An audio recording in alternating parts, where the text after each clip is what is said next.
In the last several years, Transformer and Bert have dramatically altered state-of-the-art natural language processing. Interested in learning more about how machine translation works or how the next sentence is predicted?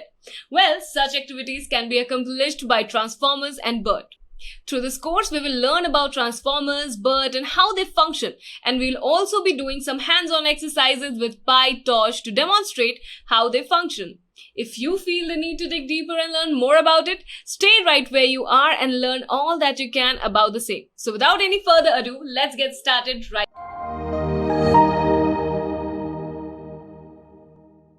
If you haven't subscribed to our channel yet, I want to request you to hit the subscribe button and turn on the notification bell so that you don't miss out on any new update or video releases from Great Learning. If you enjoyed this video, show us some love and like this video. Knowledge increases by sharing, so make sure you share this video with your friends and colleagues. Make sure to comment on the video for any query or suggestions and I will respond to your comments. Hello everyone, my name is Shrikant and I welcome you all to this session on BERT. Today in this session, what is sequence to sequence model?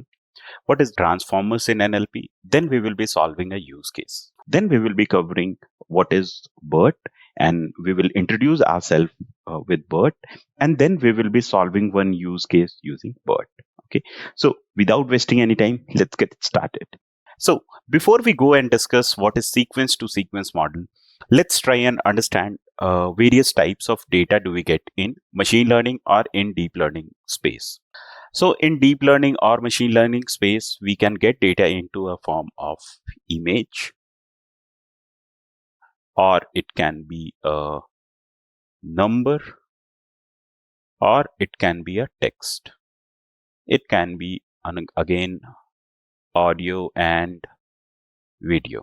Okay, so broadly saying, we can get most of the data that are belongs to either of these groups. Okay, and we also know that for image data, CNN or convolutional neural network works best. Sequence to sequence is also a type of neural network which uses RNN. But why did we require this RNN since we had CNNs? So we know that in image data, we don't need the previous information or we don't need the future. Okay, neither we need future nor we need present, past. We just need this present data. Okay, so on this data, convolutional neural network works better or works best when we don't need to keep the information about the past or the what could happen in future. Okay, so now, but in text data, let's try and understand this with an example. Let's say we know that there is a very famous web series, movie series, that is Marvels, or we can say Harry Potter. Okay, if you have not seen Harry Potter first episode and you directly jump into season 2, you will find a few things that you will not understand because these are related to season 1. Okay, so there is a contextual relation between season 1 and season 2. Similarly, season 2 to season 3, and season 4, season 5, season 6, and so on. Okay, so these kind of a thing are known as sequential data. For sequential data, CNN models does not work well. For CNN data, we take help of RNNs. Okay, so then RNN came into picture.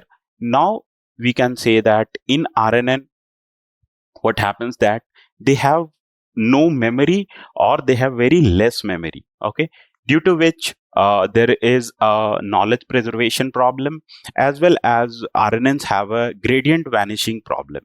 In order to tackle those things, LSTM came into picture and GRU came into picture. Okay, with this we can build sequence to sequence model. Okay, now let's jump into sequence to sequence model. Now moving on to the next slide.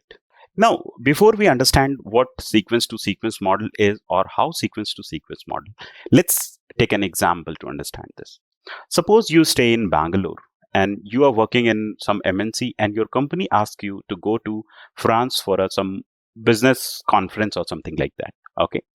Now, the moment you landed to Paris, you started feeling hungry. Then you saw that there is a cafe where pizzas are available, various coffees, and then various beverages are available there. So the moment you saw the menu, you saw that it's written in French. Now you started scratching your head what to do since you don't know the French.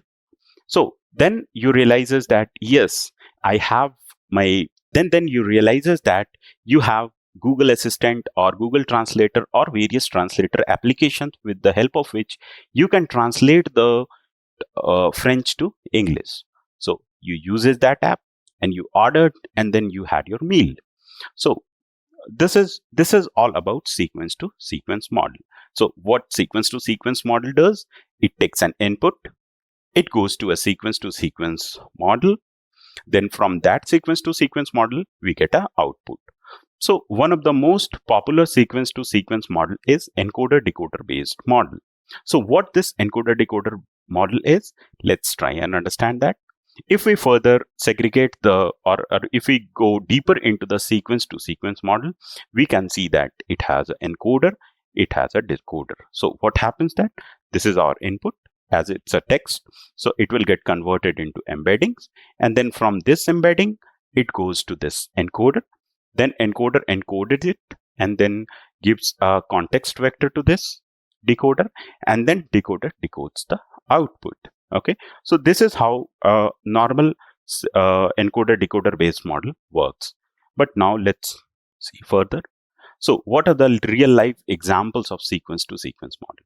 So some of the real life examples of sequence to sequence model are Google Translation, Google Assistant, Siri is there, Grammarly is there, Google's Smart Compose is one of the examples of sequence to sequence model, and the list is goes on. Okay, so now let's move on to the next slide. Now let's see various types of sequence to sequence model. So there are various types of sequence to sequence model available. So today in this course, we are going to see encoder decoder model and encoder decoder model with teacher forcing. So what happens to this? Like, let's say we have our input, this is our encoder, and this is our decoder. Okay, so input gets converted into embedding, and each input sequentially goes to this decoder. Okay, to this encoder. Let's say x1 goes to this, then hidden state. From this hidden state goes to the next layer, then from this RNN it goes to this next RNN with hidden state 2, and then this RNN returns a hidden state 3, which is context vector. Then this context vector goes to the decoder RNN, then it outputs, and then it gives the hidden state to the next RNN, and then it gives the output. Okay, likewise it works. So what happens in normal encoder decoder model, we have input hidden state 1, hidden state 2, hidden state 3, but at the end we are feeding hidden state 3 as a context vector to the decoder. Okay, so this is normal encoder decoder model. Now let's see what is encoder decoder model with teacher forcing. Okay, so in teacher forcing technique of encoder decoder model, it works same, that x1 goes to this, it returns a hidden state 1, then it goes to second one return hidden state 2, then this returns hidden state 3. Okay, this context vector goes to this and it outputs. But actually what happens here, that this output y1, okay, and we provide the actual output to the each RNNs. Okay, this is y1, this is y1. Okay, then this goes to this gets compared. Okay, the predicted output and the actual output, and based on the results, whether it's a correct or not, the optimization techniques happens. Okay, optimizer optimizes the weights of the neural networks. Okay, and then it predicts. Okay, this way it trains the entire model. Okay, so what teacher forcing does, teacher forcing helps us in improving the model performance by feeding the actual output to the decoder model. Okay, now let's move on to the next slide. So what are the challenges do we face with sequence to sequence model? Although sequence to sequence model uses LSTM and GRU, which are having memory, but those memories are not very large, okay, due to which they have a very limited memory. Okay, so if our vocabulary size is very large, or if we have a text length very large, it has been seen that models does not perform well. Okay, and it has a very bad character, that is, it overfits very easily. Similarly, since sequence to sequence model works sequentially, okay, let's say there are L1, L2 and L3, these are LSTM layers. Okay, so input 1 will go to this, input 2 will go to this, and input 3 will go to this. By not providing the input data as parallel, by providing it sequentially, what happens that we are not able to use the GPUs completely. Okay, this is also major issues with sequence to sequence model. Okay, in order to tackle such issues, we have transformers. So what is transformers? So you must have seen transformer movies or transformer. There are so many cartoons available in the like entertainment industry. Then there are toys. Okay, so what these toys are, let's suppose there is a car, okay, and if you press a button, this gets converted into army. Okay, so it transforms it from a car to army. Okay, similarly, transformers in NLP is a model which we train like on a data, okay, which can transformed into various other tasks. Okay, let's say there is a transformer model which is trained on some corpus that can be converted into question answer model, that can converted into sentiment analysis model. Similarly, that same model can get converted into classification model by adding a transformer head to it. Okay, we will see those things in the course, how we do these things. Now let's move on to the next slide. So to understand transformer, let's understand this example first. So once upon a time, there was a farmer. He had 4 sons. They used to quarrel with each other. Okay, so let's suppose there is a story. I have just taken a very small snippet, and it's a complete, very long book. Okay, of let's say 1,000 pages. Okay, 1,000 pages are there, and we want to summarize it. Okay, so this input will go to the transformer. Then transformer does something for now, which is a black box to us, and it gives you a summarized text. Okay, to understand that what inside this black box, let's dig deeper into that. Okay, so now let's see what is this. So to understand this model architecture, we can say that it has encoder and it has decoder. Okay, so the input gets converted into embedding.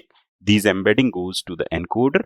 Then this encoder encoded and gives output to decoder, and then decoder predicts the actual output. Okay, so now let's understand each encoder decoder boxes furthermore. So if we go further deeper, we can see that there are 6 encoder inside each encoder box. Okay, and there are 6 sub decoder box inside the decoder. Okay, so we saw that there is a encoder, there is a decoder. Okay, so it has 6 decoder cells, 6 encoder cells. Okay, so it was seen by the researchers that they applied multiple number of encoder and multiple number of decoders here, and then they realized that number 6 is the optimal number of encoder and decoder. So they went ahead with a number 6 as a decoder cell and 6 number of encoder cells. Okay, so now let's look further. So how this encoder looks. So this encoder has further 2 layers. That is, one is self-attention cell and the another cell is feed forward cell. For now, you can ignore the self-attention cell and feed forward cell. What happens here, we will see further down the line. Okay, so this is our encoder, which looks something like this. Now let's move on to the next. This is decoder. So decoder has one self-attention. It has a new cell that is encoder decoder attention, and it has a feed forward network. Okay, now let's look deeper into that. So how this encoder decoders are attached?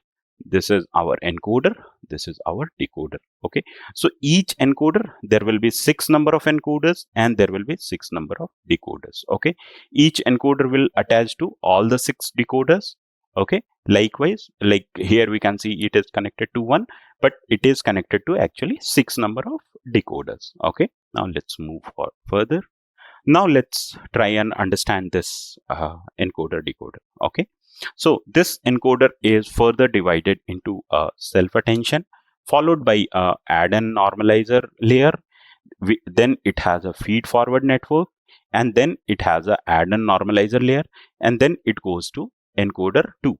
Okay, and there is a residual connection. Okay, what this residual connection does? This residual connection helps us in preserving the information, and it also helps in not happening of the gradient vanishing. Okay, which happens in recurrent neural network. Okay, we will learn about this positional encoding in a few minutes. Okay, so now this is basically encoded which looks something like this. Now let's move further.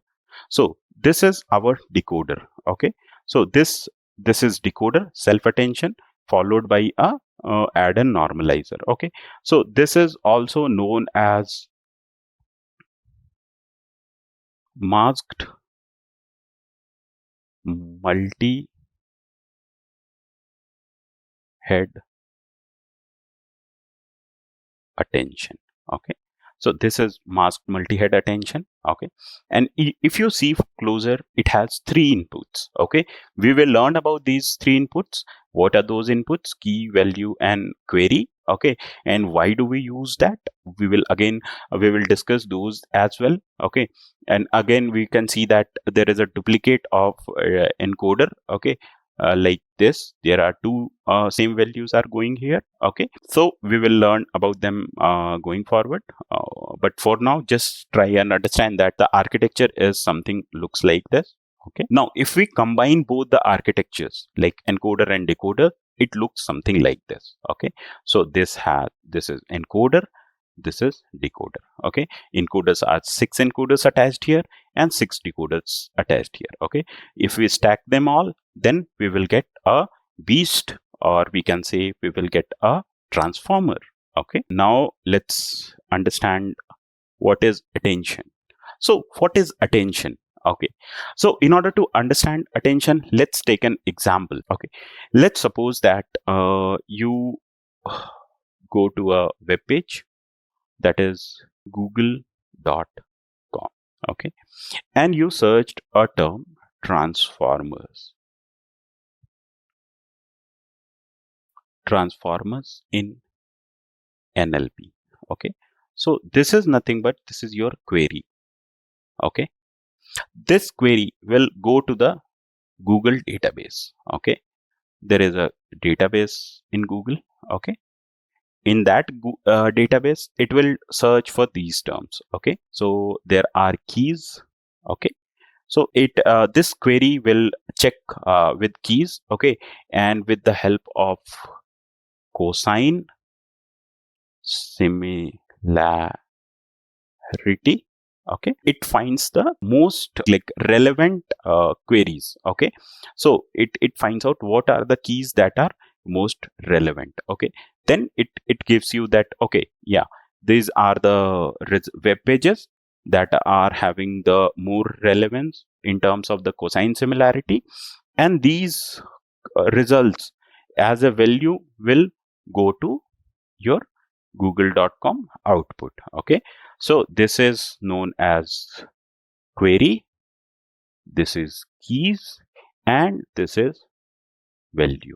Okay, so this is a basic database query pipeline. Okay, this architecture or this concept was used in the attention. Okay, in terms of key value pair. Okay, now a key value and query. Okay, now let's understand that what exactly happens here. Okay, so let's move further and let's try and understand what is self-attention. Okay, so now we have now let's see what is self-attention. But before going into that, let's understand that what this positional encoding is and what it does. Okay, so we know that in sequential model, what happens that we provide the inputs, okay, sequentially. Okay, so the sequence is maintained. Okay, we are not vanishing the sequence, but in transformers we feed all the input at a once. Okay, so the sequence is not maintained. Okay, how we can know that like the sequence is maintained or not? Okay, so let's say that he is a good boy. Okay, or let's say there is a statement, is he a good boy? Okay, we have the same sentence. Okay, we have the same sentence, but due to the, let's remove this question mark. Okay, if we see this, there is no change in the tokens or there is no change in the words, but due to this positional changes, we can see that the entire meaning of the word gets changed. Okay, so how we can preserve the sequence of the words? Okay, this we can do with the help of positional encoding.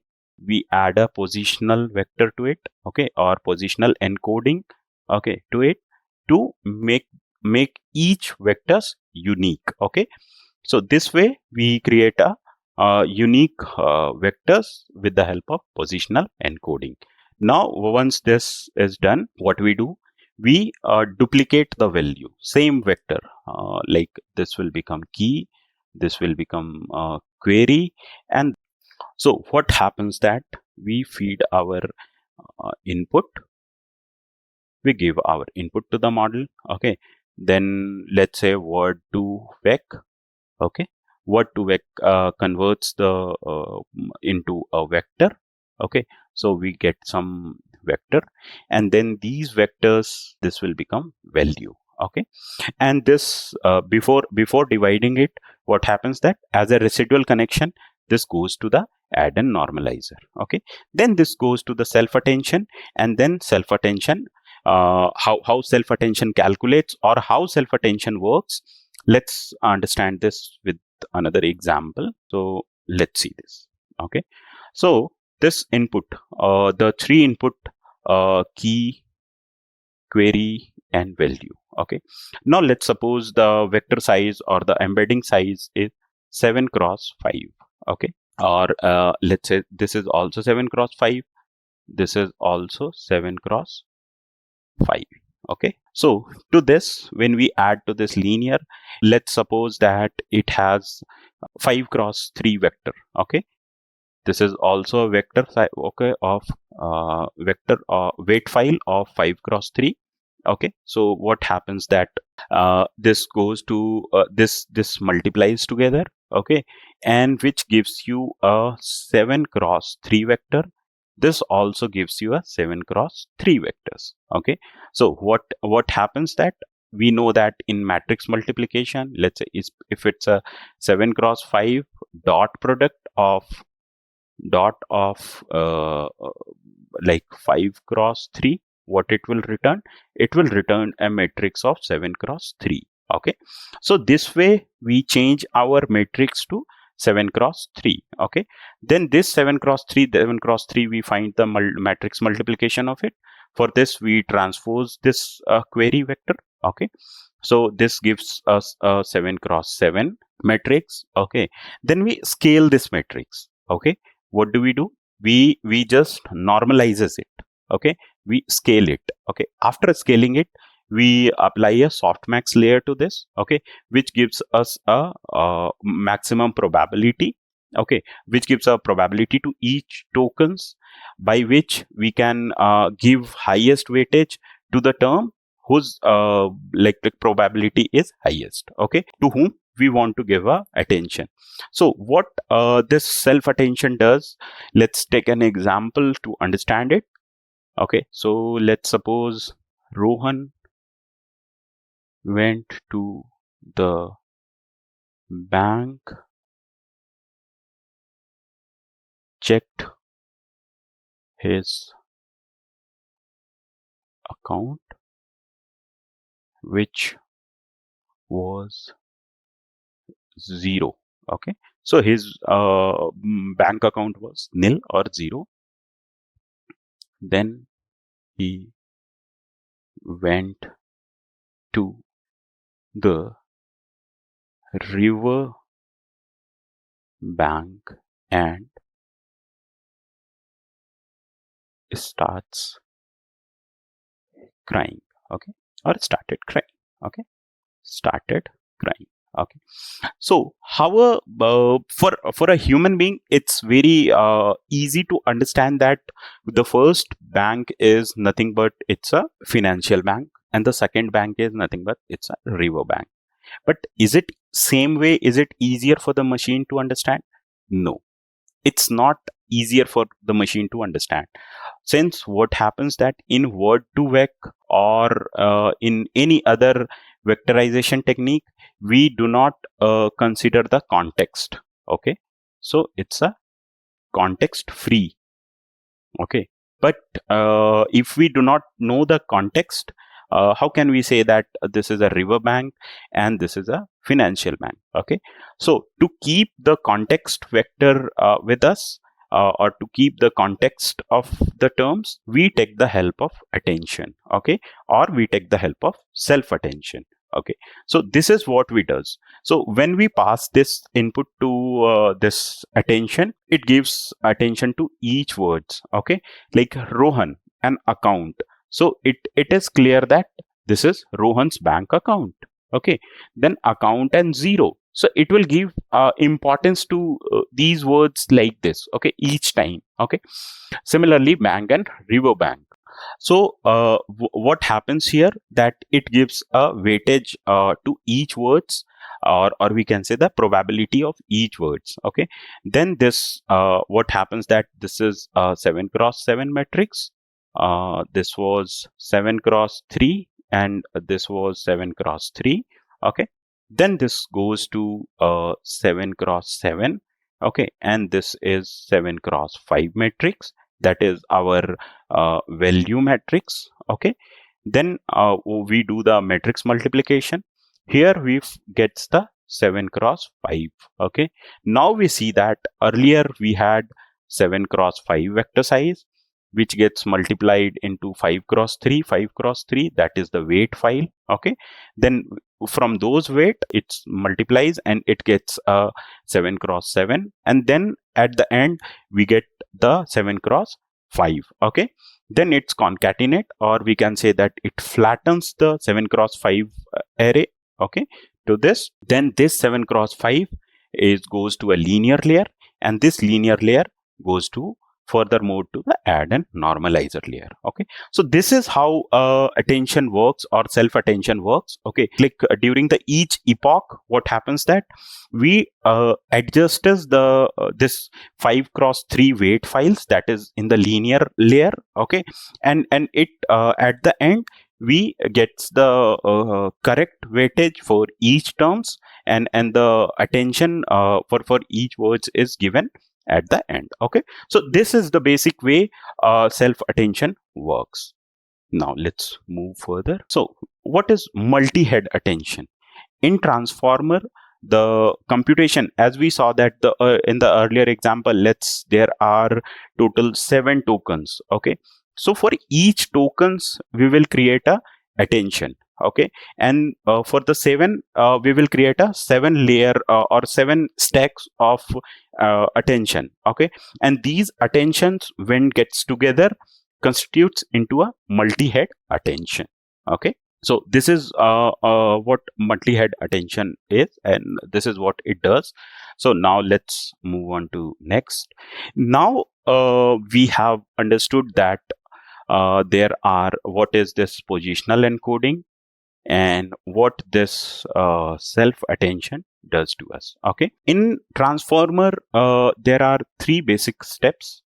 One is positional encoding, one is self attention, and end is that is known as masked multi head attention. Okay, which is this one.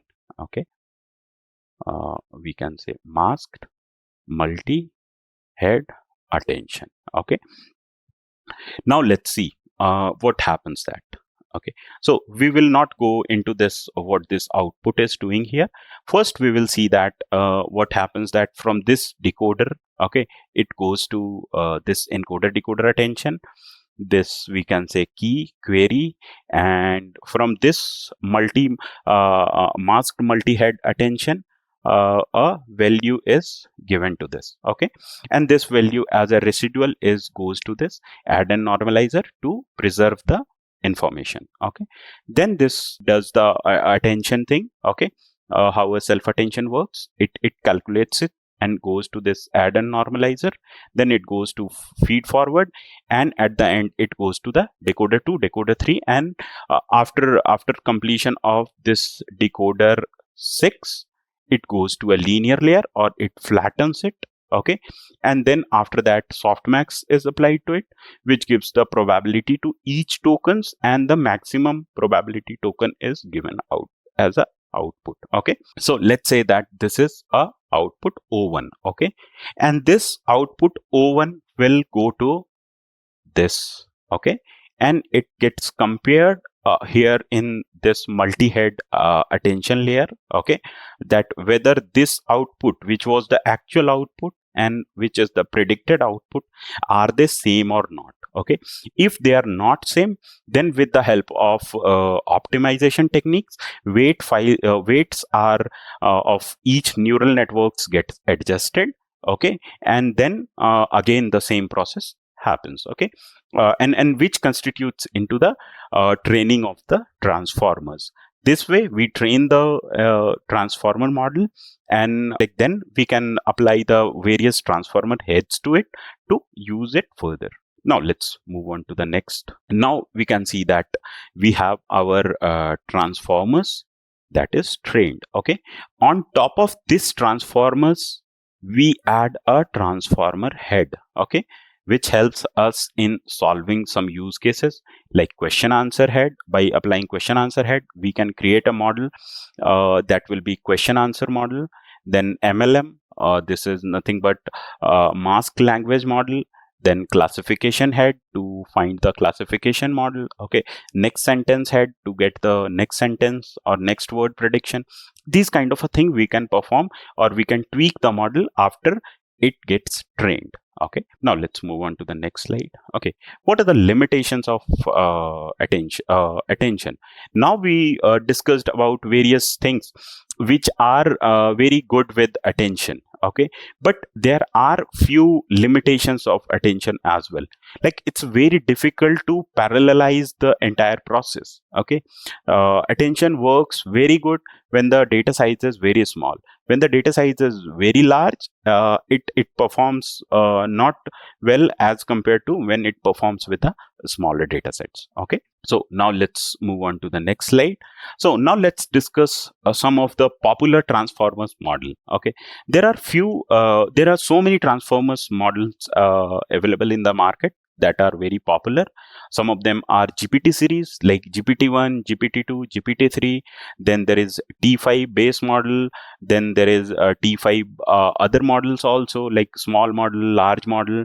Then Bert is there, Robota is there, DBERT is there, AxelNet is there, and so on. The list goes on. Okay, you can read about there are so many transformer models available in the market. Okay, but the basic things or how they works is same the way transformer works. Okay, so let's say for example, when we create a transformer, okay, and this is our encoder, this is our decoder. Okay, if we use only this encoder, this is nothing but a Bert. Okay, similarly when we use this decoder only, this is nothing but this is GPT series. Okay, so this way we can tweak the transformers and get the different models. Okay, but these are the few transformers models which are very popular in the industry. Let's move on to the next slide. So now let's see some of the real life examples or the application which we use that are built on transformers. So there are language transformation the translation models are there, sentence completion model is there, sentiment analysis, long-term sentence classification, next word prediction, text summarization, grammar correction, okay, context correction. So there are text summary phrase rephrasing, okay, there are so many things available in the market where we use the transformers to implement NLP and to improve the results. Okay, now let's move on to the next slide. Now let's discuss very popular encoder decoder model that is attention based. Okay, so for that, let's just see the architecture of it and then we will be able to understand it furthermore. Okay, so what happens in a normal encoder decoder model is that we give this, let's say this is I1, this is I2, and this is I3. Okay, so I1 goes to encoder, I2 goes to second, and I go to this one. Okay, from this encoder we gets a hidden state 1 which gets inserted into this encoder 2.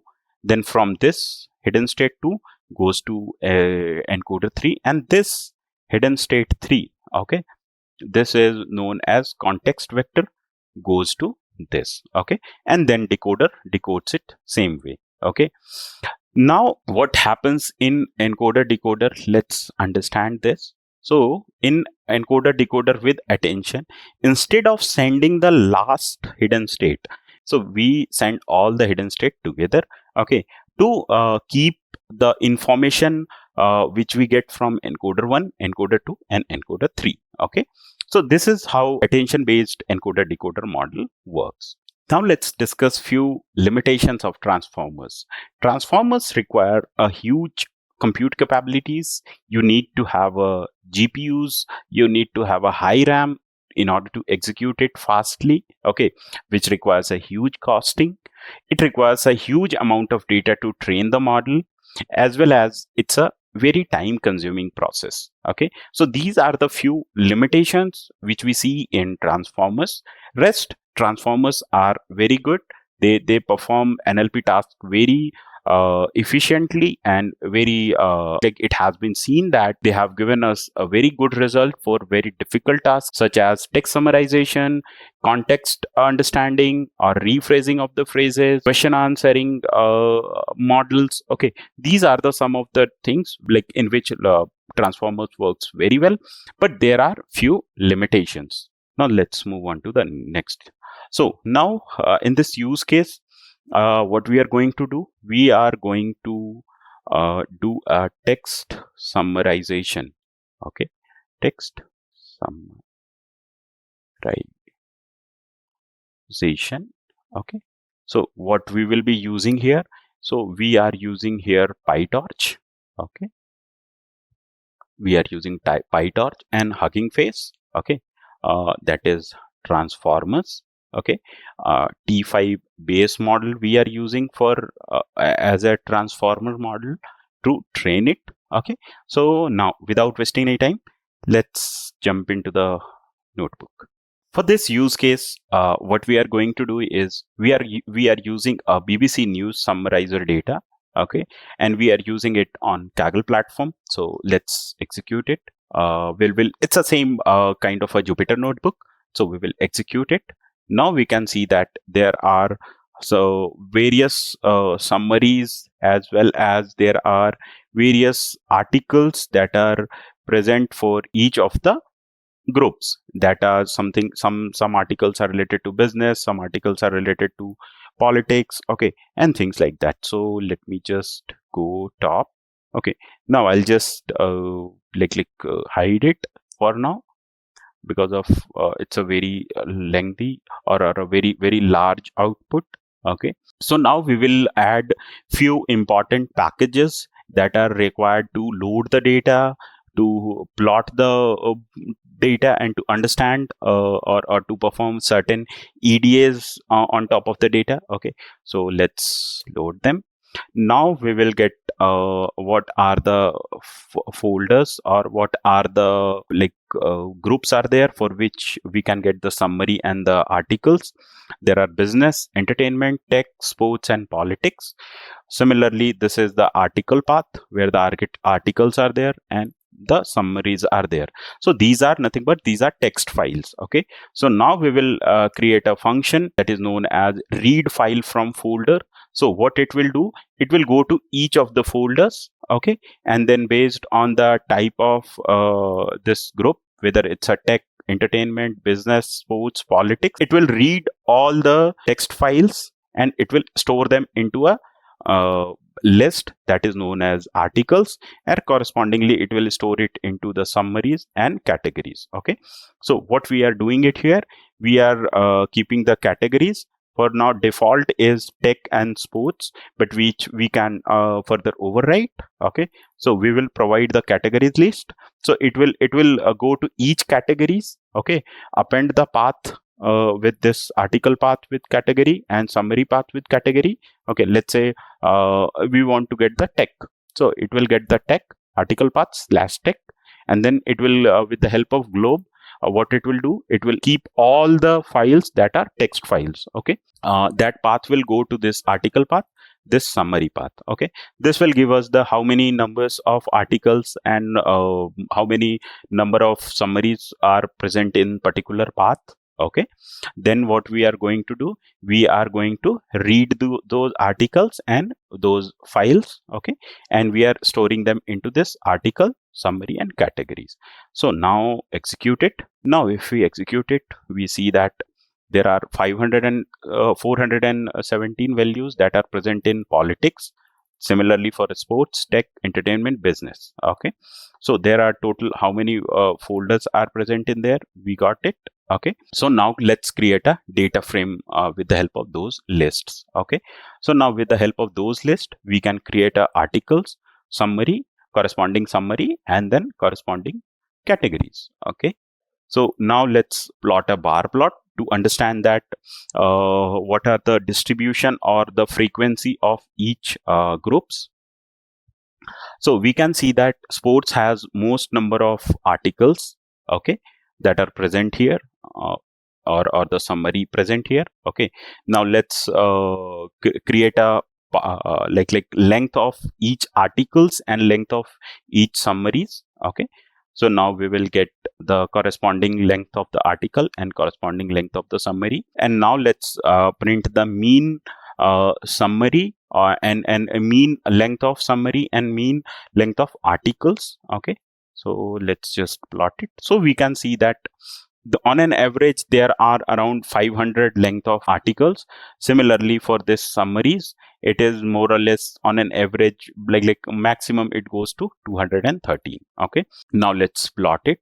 So if we plot it, we can see that for each group, what is the length of article and what is the length of the summary. Okay, now melt it down and see. So we can see that maximum on an average like mean is article length is 389. Okay, and mean length of summary is 167. Okay, since we are like using a transformer models, so if it would be nice if we are leveraging the functionalities of GPUs. Okay, so let's just take what is the NVIDIA GPU is present there, and what are the what is the usage it has done. So it will give you a summary kind of a thing.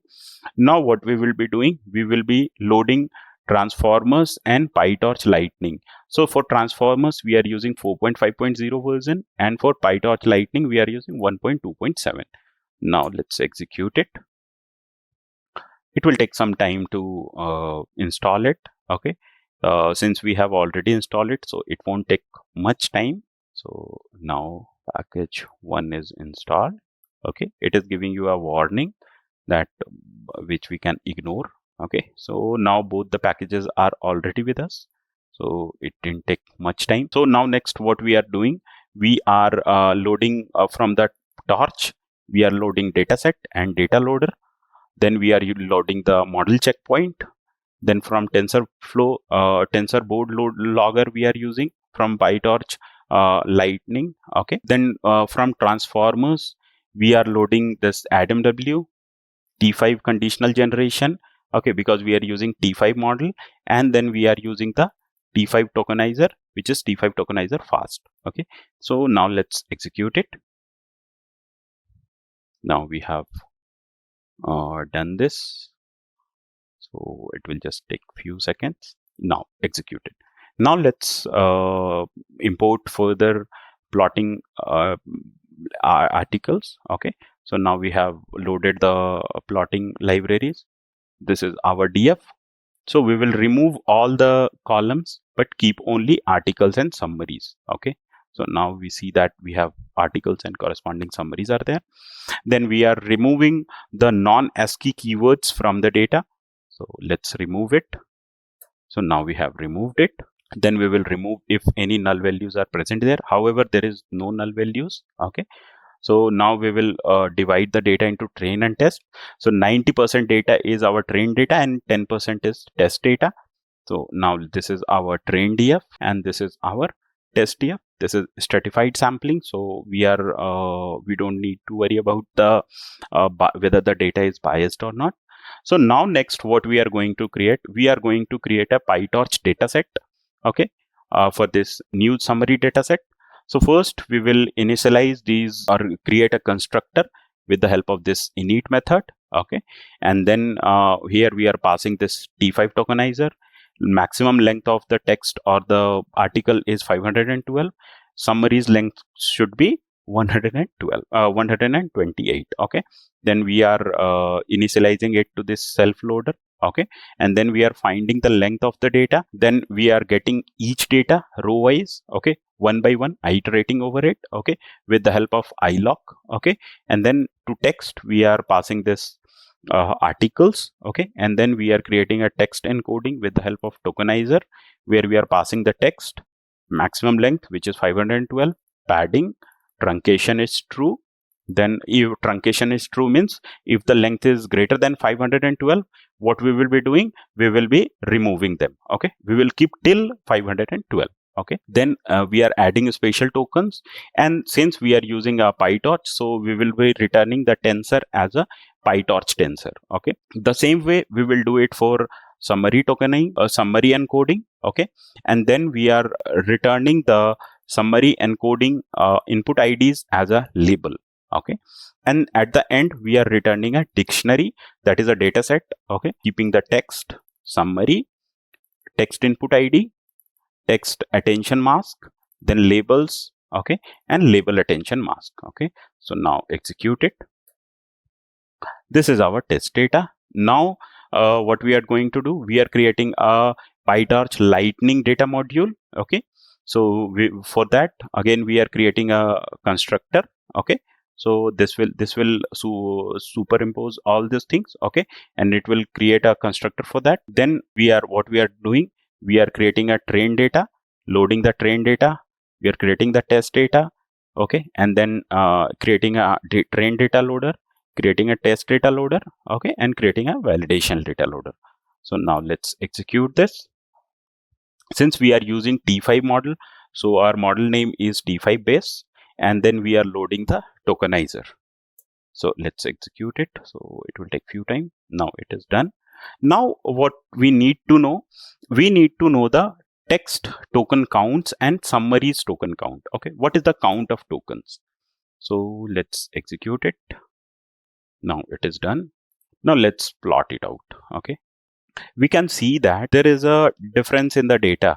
Let's say there are 6,000 tokens and all. Okay, but majorities are around 200 to 300. Okay, so similarly it in this summary it is lesser than as compared to this text. Okay, so now next what we are going to do, we are going to create a data module object for this new summary data. Okay, by providing the train test data. So let's create it. So now we have created the data module. Okay, so let's just see this data module. Okay, so now we can see that this is a object of this new summarizer module. Okay, now let's create a PyTorch lightning module. Okay, For this, we will create a class where we will be just overriding this. Okay. Then we will create a constructor for that with the help of init method. Then we will override this forward method and returns the output.loss and what is the predicted output, which is log it. Okay. Then we are creating the training steps. Okay. Then we are creating similarly for validation step and for test step. Okay. And we are just returning it. Okay. And then as a loss, and then we are adding a AdamW optimizer with learning rate of 0.0001. Okay. So now let's execute it and create a model. Okay. So now we have our model is getting created. It will take few seconds.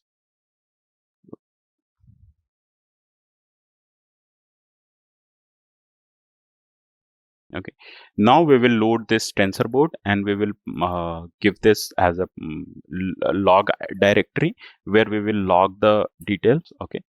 So now executed it. Now what we are going to do here is we are going to create a check model. Okay. And checkpoint with the help of model checkpoint. Okay. Where we are monitoring on the validation loss. Okay. And validation loss should be minimum. Okay. Then we are creating a TensorBoard logger. Okay. That logger. And to this trainer, this PyTorch lightning.trainer, we are passing logger as logger and checkpoint as checkpoint, then number of epochs, then how many GPUs we are going to use, and then the progress bar refresh rate. Okay. Next, what we are going to do, we are going to clear if any cache memory is present in the CUDA. Okay. So we will just clean it if anything is available, and then we will clear the garbage collectors. Okay. If any garbage values is present here, we will clear them. Okay. Now we will train the model. Okay. Now our model will train. So it takes few seconds. Okay. So once this model training is done, we will resume it once again. Now our model is trained. We can see it here that all the epochs have been completed. Okay. With validation loss of 0.40 and train loss of 0.126. Okay. Now let's the best model. Okay. So what we are going to do here is with the help of checkpoint callback, we will be loading the best model. Okay. So now let's load that model and freeze it. It will take few seconds. By the time it is completing, let's see this. So now next what we are going to do, we are going to summarize the text. Okay. So here we will be inputting our input text, and that input text will get converted into text encoding with the help of tokenizer. Okay. We are creating an object of it. Okay. With a max length of 512. Then that generated ID, what we are going to do, how we are going to get the generated IDs from that trained model, which we have created it here. That trained model dot generate. Okay. In it, as an input ID, we are passing this text input IDs. Attention mask, we are passing the text encoding attention mask. Then as a maximum out length of the summarized text would be 150, and then the beam size, since we are applying the beam search, so beam will be 2. Our repetition penalty is 2.5. Okay. Then length penalty is 1.0, and then early stopping is true. Okay. So now let's predict it. So what we will be doing, this will give us like this decoded values. Okay. So we need to decode them. Okay. So what we will be doing, we will tokenizer dot decode. Inside that we will be passing this, we will be creating a for loop. Okay.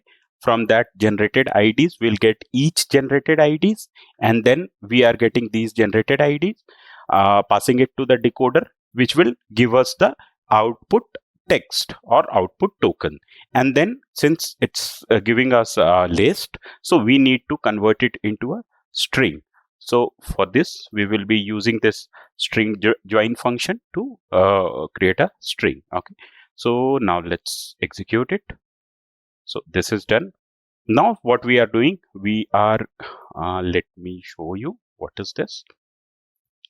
So let's keep this text data when our at 0th index. Okay, so this is the article, this is the summary. Okay, so we will pass this article as a text, and then we will get the summarized text. Okay, so this is what it will take few seconds time. So yes, this is the output text, this is the text. So sample row summarizer. Okay, so this was the summary. Okay, this was the actual summary of the data. And now let's see what model summary says.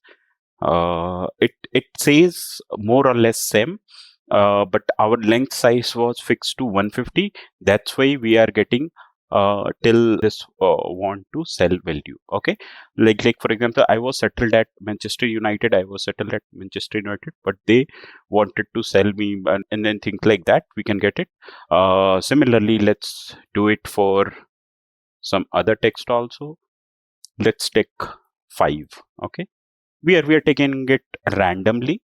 So let's execute it and let's see this. So this is what we have got. This is the actual text and this is the output text. Okay, Hanks granted the winter premiere, Hollywood star Tom Cruise.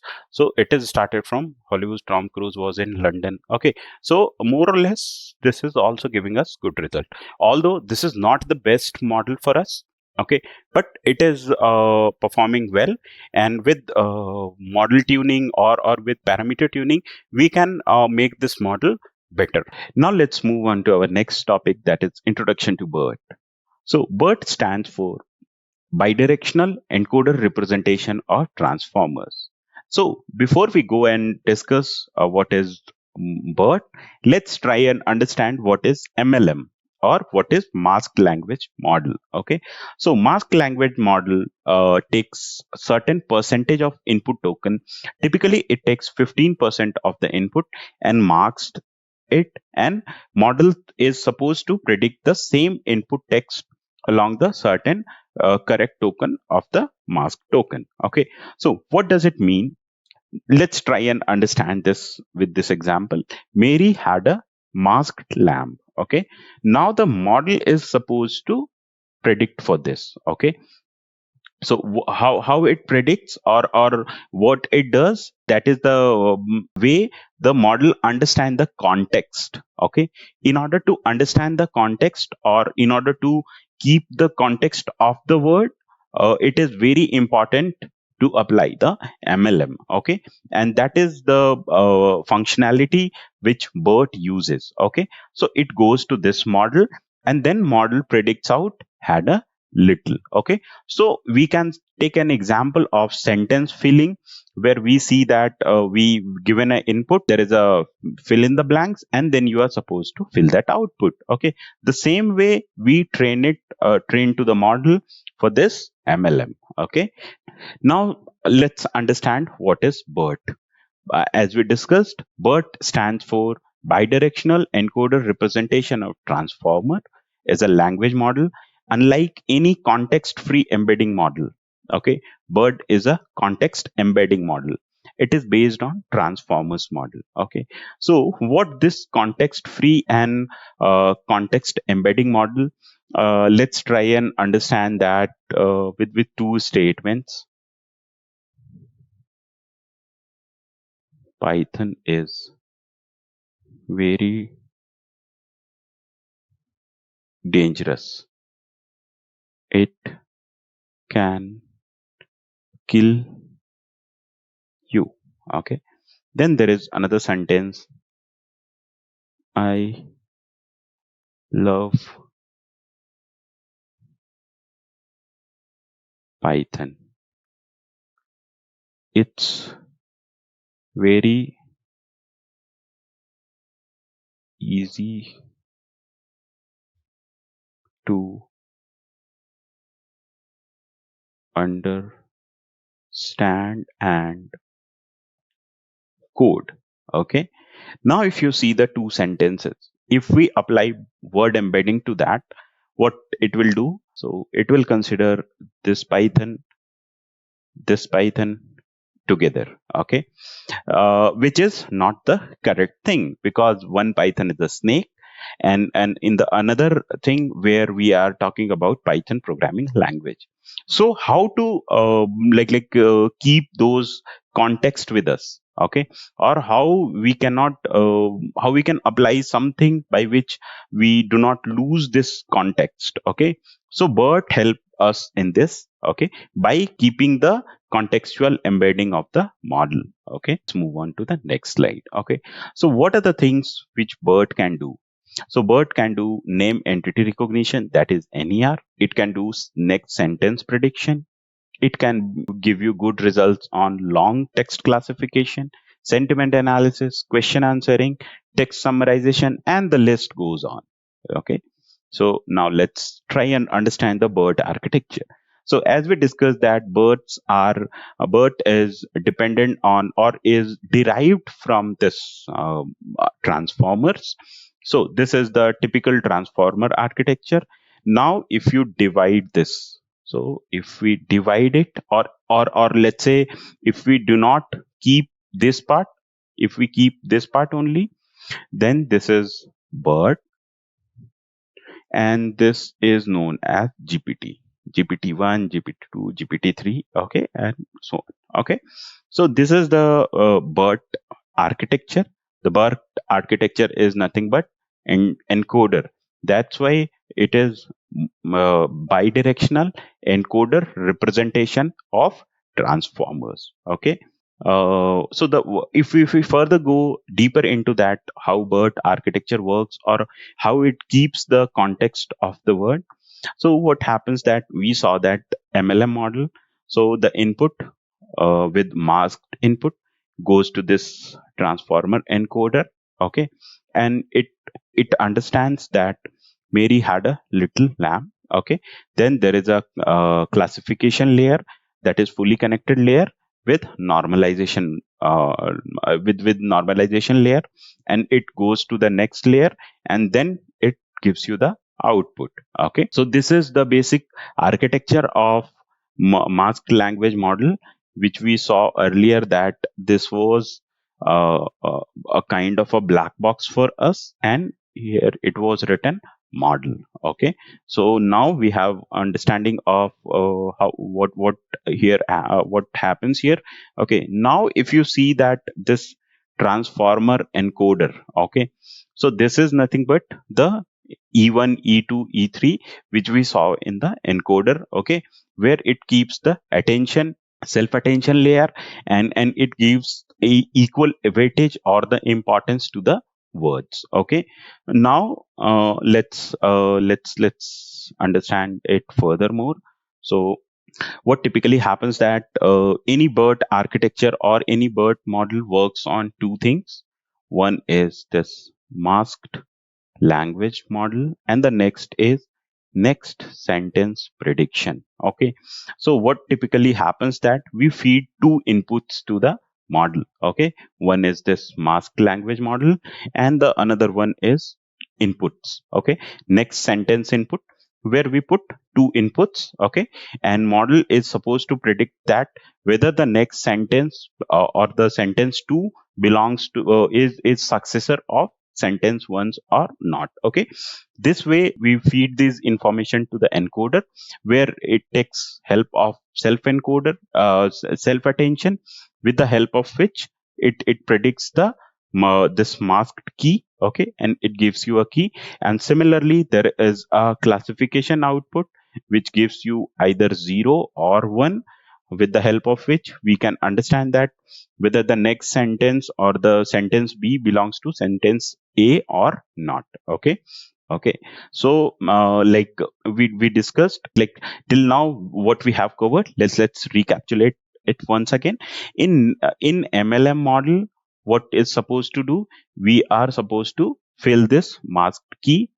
And in next sentence prediction, what we are supposed to do, we are supposed to find out that A, B, C, if input is given, then it will say that B is followed by A.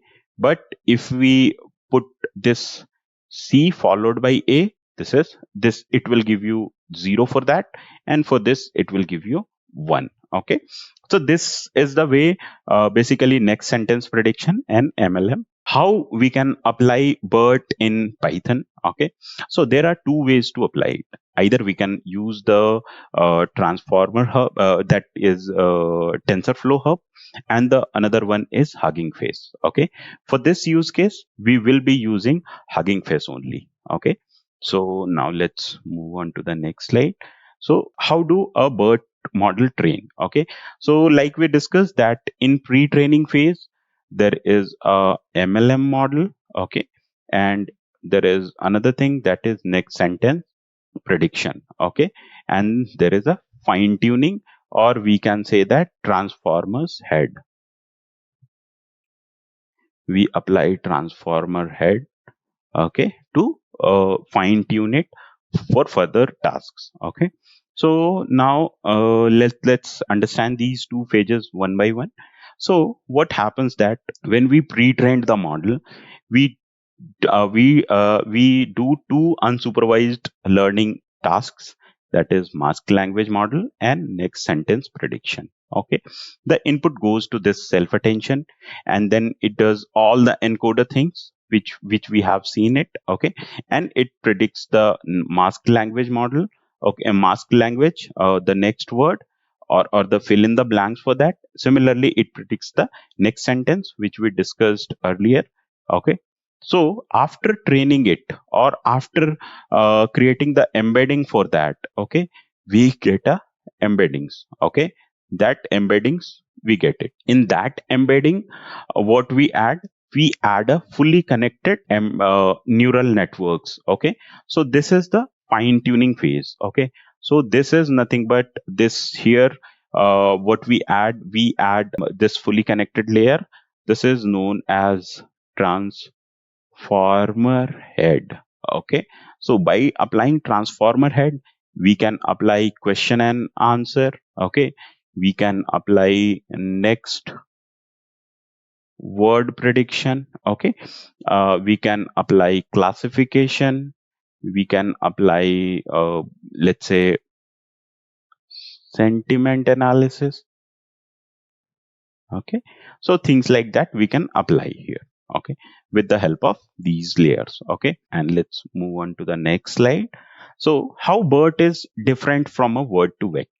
Like we discussed initially, that it keeps the context of the words. Okay, then it keeps the words ordering with the help of positional encoding or positional vectors. Okay, then its embedding is little different. So what it has a token embedding. Okay, then it has how embeddings, or this BERT embedding is different from embeddings.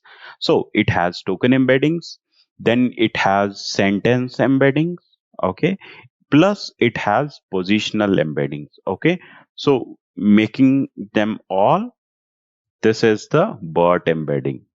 Okay, so this embedding has little different embedding as compared to the word to vec embedding. And out of vocabulary, it also keeps the out of word vocabulary. Okay, and by with the help of attention, it takes care of those keywords, those which are not present in the vocabulary, or which are present in the vocabulary, or if any words that needs an attention more or not, that is taken care by the BERT embedding. Okay, now let's jump into the next thing. Is BERT always better? In data science space, or in NLP, or let's say in machine learning, okay, in any of the space, never we can say that a model is always a go-to model. Okay, you cannot say that a particular model is always a go-to model. Okay, so there are so many things that goes behind that. Okay, like for example, BERT needs a huge amount of data. Okay, it requires a huge amount of data to train, it requires you to have GPUs with you. Okay, so these kind of a thing are required for that. Okay, if you do not have, then you won't be able to apply BERT, or if you apply BERT, you will not get a good result as you were expecting it to be. Okay, so we cannot say that BERT is always a go-to model, but yeah, definitely BERT has given us a good results in so many use cases which were not being solved by the normal or the conventional natural language processing models. Okay, move on to the next slide. So let's discuss some of the applications of BERT. So there are so many applications of BERT. Some of the popular applications are long text classification, sentiment analysis, next sentence prediction, then similarity between pair of sentences by keeping the context of the words, question answering, text summarization, sentiment analysis. Okay, now let's and the list is will go on. Okay, so there are so many applications of BERT that is currently available in the market. Okay, now let's move on to the next, that is use case. So now in this case, what we are going to do, we are going to create a model which will predict whether a sentence is belongs to the is successor of the earlier sentence or not. Okay, now we are at this Google Colab. Now what we are going to do, since we had discussed that we will be using a Hugging Face, so for that we will be installing this transformer. So now let's install it. It will take some time. Requirement satisfied. Since we have already installed it, so we don't need to do that. If you are using it for the first time, you need to install it. Okay, now we will upload a text file. So this is a meditation novel data set. Okay, so now we will load this data. So we will load this data. This data is here, so you will get the access to this data. So now we are loading it. 100% done. Yes, now we have loaded the data. Okay, so now let's access this data. So before accessing the data, what we are going to do, from transformers we are loading this BERT tokenizer and BERT for pre-training. Okay, so and we are applying PyTorch here, so we are loading torch. Okay, we are creating a tokenizer and model by calling BERT tokenizer dot from pre-trained, that is BERT base uncased. Okay, then from this pre-training, from pre-trained. Okay, so we are loading this pre-trained models architecture here. Okay, into the model and into the token. Okay, now let's open this file. So this will take few seconds. Yes, we have loaded it. Now we are into loading the models. Now we have done it. Okay, so you can ignore this. Okay, this warning we can ignore for now. Now let's see the size of the text. So the text size is 507. Let's see few of the texts. Okay, now we have got the text.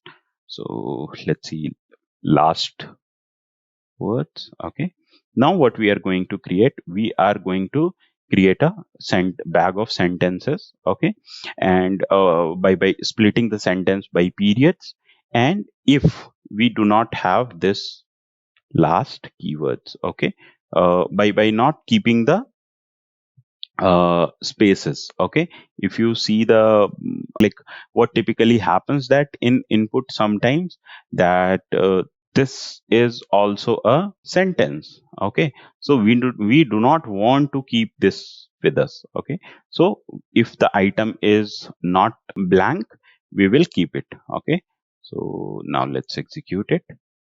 Now let's see this bag 0. So first sentence we have with us. Okay, now let's calculate the length of the thing. Now the length is 1372. So let's calculate the length of the keywords whose length whose number of strings are highest. So we can see that 1946 is the highest number of length. Then we will create a test data from this data. Okay, So what we are going to do, we are training it on certain data, and then we will be testing that with the test data. Okay, so that test data will unseen to the model. Okay, so for that we will just applying this string slicing here. So we'll keep this. Now we'll just create update this bag by removing these last four texts. Okay, now what we are going to do is we will be setting up the test bag size. Okay, that is 4. Then bag size, that will be our input text size. Okay, now as we know that the this works on next word prediction as well as it works on MLM, so we need to prepare the data for that. Okay, so in order to prepare that data, we are creating sentence A, sentence B, and whether the sentence A is followed by B or not. Okay, so for that we have a label list. Okay, so we are taking each paragraph from the text, and then from that paragraph we are extracting the sentence. Okay, and then we are finding out the total length of the sentences. Then if the sentence size is greater than 1, then what we will be going to do, we will be applying a random. Okay, we will be taking a start random, and then we will be appending the next sentence 1 and the sentence B randomly. Else if it is not, then we will be not using that. Okay, so now let's execute it to prepare the data. So now our data is ready. So now let's see, for example, this sentence A. I will just put a sentence A. So you will see that sentence A is there. Okay. Now, like here we will be, if we apply label, we will see the labels, whether it belongs to the next or not. Okay. This way we create a label data. Okay. Now we will tokenize this sentence A and sentence B. Okay. And returning a PyTorch tensor. Okay, with keeping max length of 100. Okay, and truncation is true.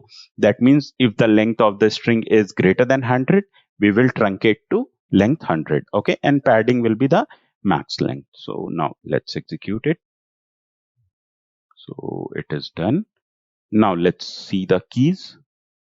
So the key for this input is a dictionary. It has input IDs, token type IDs, and attention mask to that. Okay, now what we will be doing, next sentence label, for that we will transposing that label and we will feeding that into this inputs. Okay, and we will clone this as an input label. Okay, now what we are going to do, we are going to create a mask array. Okay, by just giving a random float number to this rand. Okay, so let's create it. So now we have done this. Now let's create our sentence. Okay, now let's create a selection. Okay, selection list, and let's just append it. Okay, so we have done this. Now let's see what this selection is consisting of. So this sentence is nothing but this sentence is consisting of the tokens. Okay, input ID tokens. Okay, now let's just create it. Okay, now let's see input keys. Now we have keys as 2 keys extra, that is next sentence label and the labels. Okay, now we will be creating a meditation data set for the PyTorch. Okay, so here we are just creating a like constructor for that, for the encoding. Okay, and then we are getting the data, and then we are returning the length of the data. Okay, so let's create it, and now create a data for that class. Okay, and return a data set. Okay, now what we are going to do, we are just returning a data loader. Okay, into the loader. Okay, by providing this data set, batch size is 5 and the shuffle is true. Let's execute it. That is done. Now what we are going to do, okay, let me tell you one thing. Since we are using this Google Colab, so what you need to do, you need to go to the setting in the very beginning.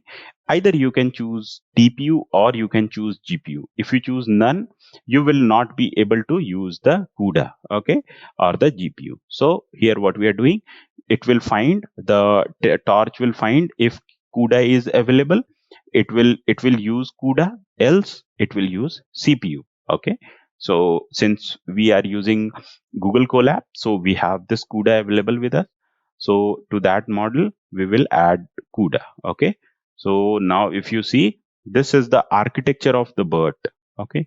Now if you see how many layers are there and how many parameters are there. Okay.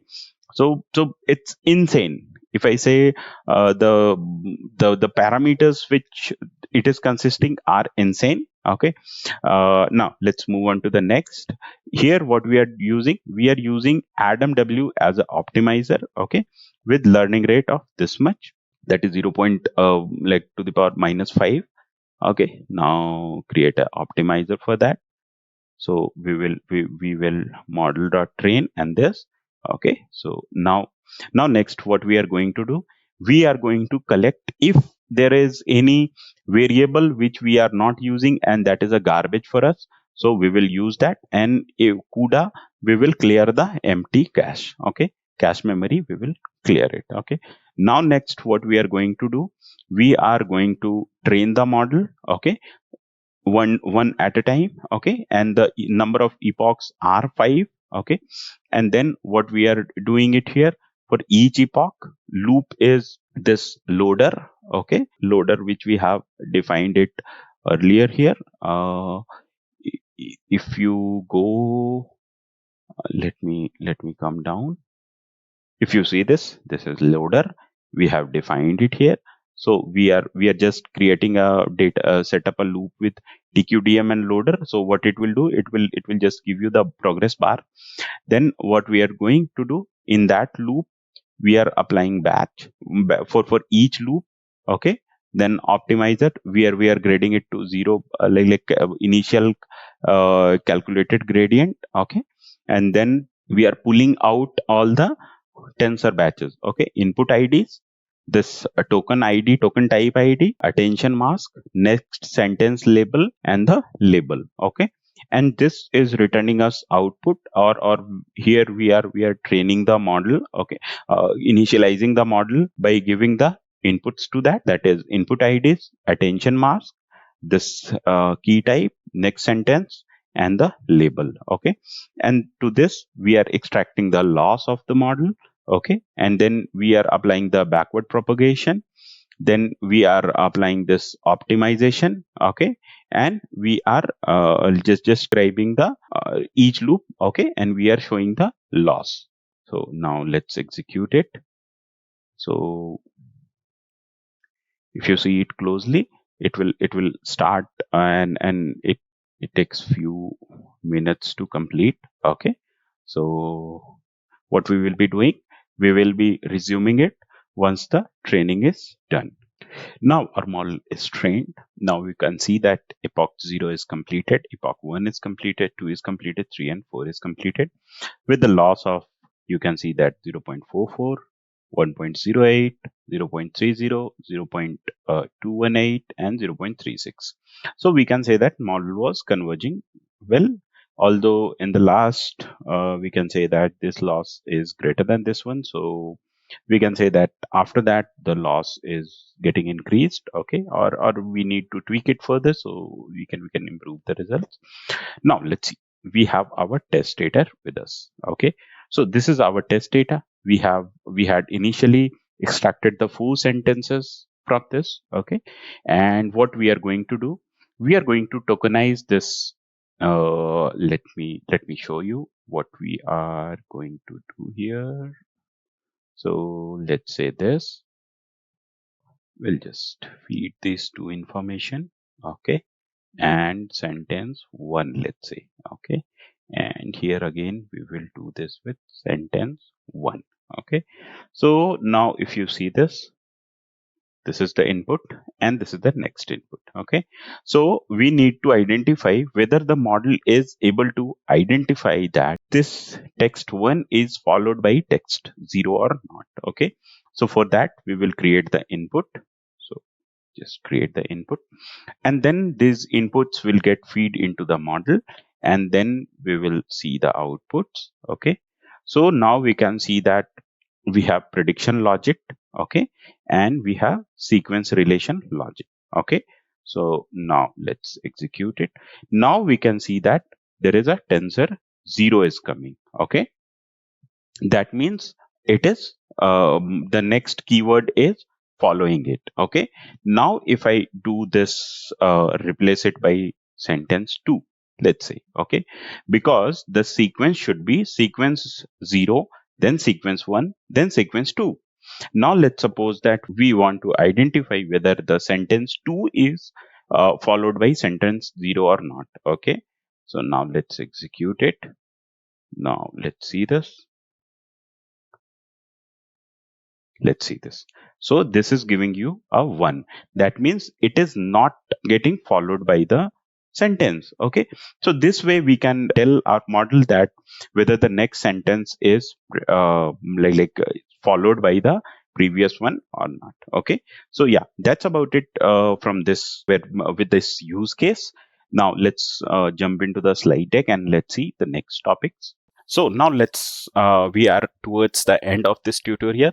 So let's discuss what are the topics we have covered till now. Okay. So in this tutorial, we covered what is RNNs or why RNN came into picture. Then we also discussed about how LSTM and GRU came into picture, or how they helped in gradient vanishing issues of RNN. Then we discussed about sequence to sequence model, how they work. Okay, then we discussed encoder decoder model. What is encoder decoder? Okay, and encoder decoder with teacher forcing. Then we discussed what is transformers. Okay, how transformers came into picture. Then we discussed architecture of it. Okay, we discussed the architecture of transformers. Then we discussed what is attention, what is self attention. Okay, how it works. Okay, then we also saw that how actually model training happens in the decoder side and in the encoder side. Then we looked into the few limitations. Okay, few limitations of attention.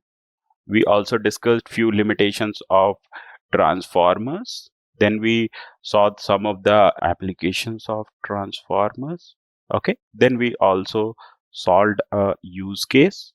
Okay, we solved a use case of text summarization. Okay, using transformers T5 base model. Okay, T5 base model. Okay, so yeah, that's about it from this course. I hope you enjoyed this course, and now you have a better understanding about what transformer is, what is self-attention, what is attention, and how they together works and helps in improving the results or helps in solving the various problems in transformers. Okay, context embedding and how Bert helps in context embedding. We discussed what is Bert, how Bert came into picture. Then we solved a use case using Bert. Okay. We also saw that how we can use Hugging Face for that. Okay, so yeah, that's about it. Like this pretty much we have covered in this course. Okay, I hope you enjoyed this course. That's about it from this course. If you have any questions, any queries, do post your queries. So till then, thank you. Bye. If you haven't subscribed to our channel yet, I want to request you to hit the subscribe button and turn on the notification bell so that you don't miss out on any new update or video releases from Great Learning. If you enjoyed this video, show us some love and like this video. Knowledge increases by sharing, so make sure you share this video with your friends and colleagues. Make sure to comment on the video for any query or suggestions, and I will respond to your comments.